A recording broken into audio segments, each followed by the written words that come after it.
क्या बिरसा मुंडा को वह सम्मान मिला जिसके वो हकदार थे? बीहड़ जंगल में पैदा हुए, पारंपरिक हथियार तीर धनुष से जिसने ब्रिटिश सेना के खिलाफ आवाज उठाई, उनका परिवार आज किस हाल में जी रहा है? झारखंड के स्थानीय अखबार दैनिक भास्कर में छपी खबर को देखने के बाद ऐसा लगता है कि बिरसा मुंडा के परिवार के साथ झारखंड की सरकारें और केंद्र की सरकार ने भी न्याय नहीं किया। हम झारखंडी भी उनके साथ न्याय नहीं कर रहे हैं। आखिर वह परिवार जिनका पूर्वज आज़ादी के लिए और अपनी जान की कुर्बानी दे दी एक छोटे से उम्र में, और आज उनका परिवार तंग बदहाली में जी रहा है। पीने को पानी नहीं है तो खाने के अनाज नहीं है। क्या राज्य की सरकारें बिरसा मुंडा के परिवार की इस हालात के लिए जिम्मेदार नहीं है? आज मैं इन्हीं सब विषयों पर लीगल बाउंड्री के अपने यूट्यूब चैनल के माध्यम से एक पूरी डिटेल रिसर्च पर कुछ बिरसा मुंडा की जीवनी और उनके योगदान और बिरसा मुंडा के परिवार के क्या हालात हैं उस पर आज मैं चर्चा करूंगा। अंग्रेजों के चापलूस और देश के खिलाफ काम करने वाले कुछ ऐसे जमींदार जो आज़ादी के बाद बहुत चालाक थे, उनके पास धन और दौलत थी, उन्होंने बड़ी चालाकी से इस देश की सत्ता को अपने कब्जे में ले लिया। सत्ता के लालची और धूर्त परिवारों ने देश की राजनीति और देश की सत्ता में सीधे तौर पर अपनी धाक जमा ली। वहीं आदिवासी, दलित, गरीब, सुदूरवर्ती गांवों में रहने वाले गरीब, किसान, अनपढ़ जो ईमानदारी और देश की सेवा एवं समाज के लिए आज़ादी की लड़ाई में जान दिए हुए पीछे रह गए, और उनका परिवार आज भी संघर्ष कर रहा है। सरकार की नीतियों के कारण आदिवासी कृषि व्यवस्था सामंती व्यवस्था में बदल रही थी, उस सोच के खिलाफ आवाज़ उठाई थी, क्योंकि आदिवासी कृषि प्रणाली अतिरिक्त या सरप्लस उत्पादन करने के काबिल नहीं थे, और ब्रिटिश यह चाहते थे कि आदिवासी सरप्लस उत्पादन करे।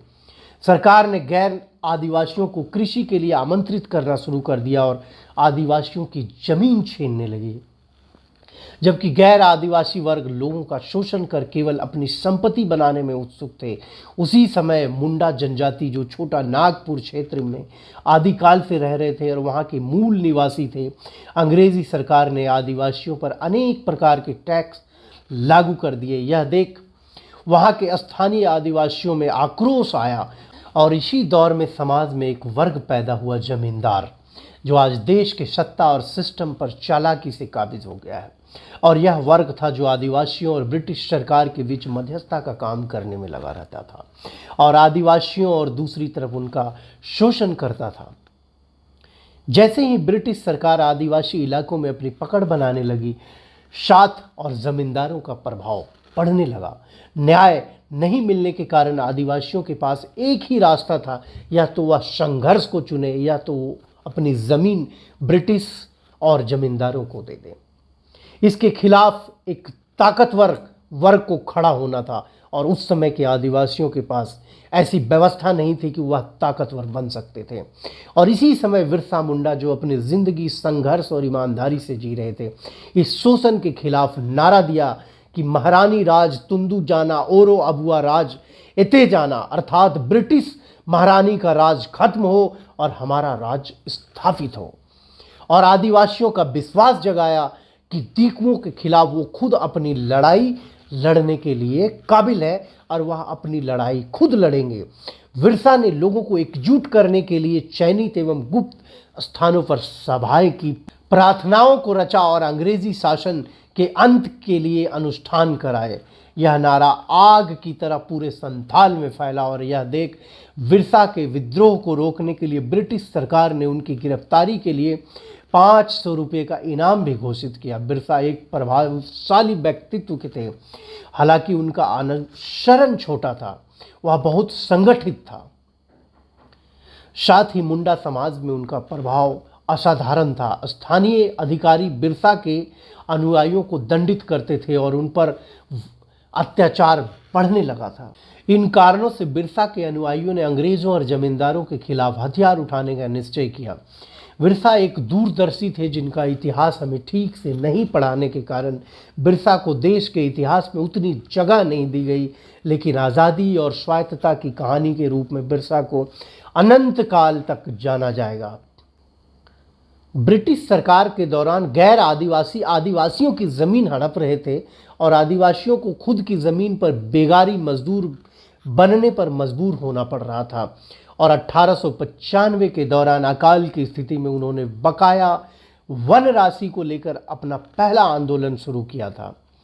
अपने 25 साल के छोटे जीवन में बिरसा ने न सिर्फ आदिवासियों की चेतना को जागृत किया बल्कि सभी आदिवासियों को एक छत के नीचे एकजुट करने में काबिल हुए और संथाल से उसने जो संघर्ष छेड़ा उसकी तोड़ अंग्रेजों के पास नहीं थी, परंतु आज भी बिरसा का परिवार संघर्ष में जी रहा है। काफ़ी समय से बिरसा मुंडा के ऊपर रिसर्च करने वाले कई लोगों से मैंने बात की और मैं खुद बिरसा मुंडा की जीवनी को कई बार पढ़ चुका हूँ।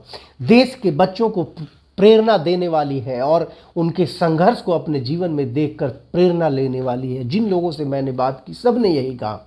रांची से उलीहातू यानी बिरसा मुंडा का जन्म स्थान बिरसा जिसे धरती आबा कहा जाता है, ठीक जन्म स्थान के सामने एक जंग खाए लोहे की पाइप पर छोटा सा बोर्ड लगा है, बिरसा भगवान है, आदर्श हमारा, हमको है प्राणों से प्यारा। लेकिन जब बिरसा मुंडा के परपोत की बहू गांगी मुंडा से मिलिए तो यह आदर्श झारखंडी होने के सपनों पर पानी फेर देता है, जहां की मिट्टी, जंगल, सिस्टम, हर चीज पर कब्जा किसी और का है, जहां से सोना, अबरक, कोयला, यूरेनियम और जहां के लोगों में ईमानदारी खून में है, सब बेकार नजर आती है और आंखें शर्म से झुक जाती है। आंखें जब देखता है किताबों में महान धरती आबा के रूप में पढ़ा, उसका परिवार संघर्ष और बदहाली में जी रहा है, वो भी उस झारखंड में जहां जमीन में सोना ही सोना है और उस बिरसा का परिवार उस राज्य में प्रदूषित पानी पी रहा है। आज भी इस महान स्वतंत्रता सेनानी की पड़पोती सड़क किनारे सब्जी बेचती है, जो बीए फाइनल ईयर में है। जिस राज्य की राज्यसभा की सीटें कोई भी खरीद सकता है, कोई भी उस राज्य में सांसद कहीं से भी आके बन सकता है, जो कि किसी अन्य राज्य में शायद संभव नहीं है। जेपीएससी में ना जाने कितने ऐसे नकलची अधिकारी बन चुके हैं, करोड़ों लूट चुके हैं। बिरसा के पड़पोती खूंटी में एक ऑफिस में पानी पिलाता है, वही बिरसा के पोता कानू मुंडा 82 वर्ष की उम्र में खेती कर गुजारा कर रहे हैं। कल्पना किया जा सकता है कि इतना धनी राज्य जिसके नाम पर शायद कितनी योजनाएं हैं, कितने स्कूल, कॉलेज, अस्पताल, एयरपोर्ट तक है, यहाँ उनका परिवार संघर्ष में है। पड़पोती ने एक अखबार को दिए इंटरव्यू में कहा कि स्कॉलरशिप के लिए मैंने मुख्यमंत्री को खुला पत्र लिखा था, फिर भी आज तक कुछ नहीं हुआ। वह भी उस मुख्यमंत्री के ज़माने में, उस मुख्यमंत्री के समय में जो खुद आदिवासी हैं और खुद बिरसा मुंडा के बहुत बड़े समर्थक हैं। राज्य का शायद कोई ऐसी योजना हो जिसमें भ्रष्टाचार ना। उस राज्य का मुख्यमंत्री जो दिल्ली में 70 लाख किराया देकर वर्ष में केवल 5 दिन के लिए उस घर में रहता है, राज्य का सरकारी भवन होते हुए भी हर मुख्यमंत्री अपना घर बदलता है। शायद बिरसा की आत्मा भी रोती होगी, ऐसे राज्य की कल्पना उसने सपने में भी नहीं की होगी। इस वीडियो में मैंने कुछ कड़े शब्दों का प्रयोग किया है जो राज्य की सत्यता है। सभी सोर्स को लीगल बाउंड्री की तरफ से धन्यवाद। इसमें मैंने Samuel Tuput, Birsa Munda and his movement, Satyanarayan Mohapatra, Birsa Munda the great hero of the tribal, Orissa review August 2004 और दैनिक भास्कर और रांची के एक सामाजिक कार्यकर्ता सुनील महतो के द्वारा कुछ किए रिसर्च को मैंने ऐड किया है। मैं इन सभी को धन्यवाद देता हूं।